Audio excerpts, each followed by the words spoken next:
நம்ம மொபைல் பார்க்கறது மிக மிக மிகப்பெரிய ஒரு கொடூரத்தை கொடுக்கும். ஏன் அதை சொல்றேன்னு கேட்டீங்கன்னா, இந்த லைட் ஃபோக்கஸ்ல பாத்தீங்கன்னா அப்படி கொஞ்சம் கொஞ்சமா நம்ம பார்வை கம்மியாகி பர்மனன்ட் பிளைண்டுக்கு வந்துடும். ஸோ ரீப்ளேஸ் கூட பண்ண முடியாத நர்வ் கன்ஜெக்ஷன் இருக்கும் அப்படின்னு சொல்றாங்க. மொபைல் பார்க்கறதே பெரிய ரேடியேஷன் ப்ராப்ளம். அதை நைட்டை ஆஃப் பண்ணிக்கிட்டு அதுக்கப்புறம் நைட்ல உட்காந்துட்டு அது கிராஸ் அப்படி உட்காந்து பார்ப்பாங்க, படுத்துக்கிட்டே பார்ப்பாங்க. அப்ப என்ன ஆகும், நம்ம தலைவணியில படுத்துக்கிட்டே இப்படி தலைக்கீழ அப்படி பார்க்கும்போது லைட்லாம் இருக்கும்போது நமக்கு நரம்பு, கண்ணோட நரம்பு வந்து அழுத்தப்படும். அதுக்கப்புறம் பாத்தீங்கன்னா நம்ம கிராஸா பார்ப்போம், லென்ஸ் தெரியும்.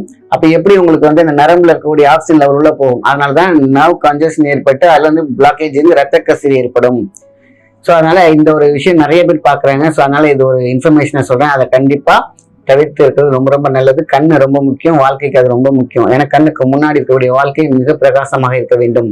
சரி, இப்ப நம்ம என்ன பண்ணலாம் அப்படின்னு கேட்டீங்கன்னா, இந்த அன்னாசி பூ சொன்ன பார்த்தீங்களா, நாட்டு மருந்து கடையில போய் வாங்கிக்கலாம். நம்மளுடைய மளிகை கடையில கிடைக்கும். அதை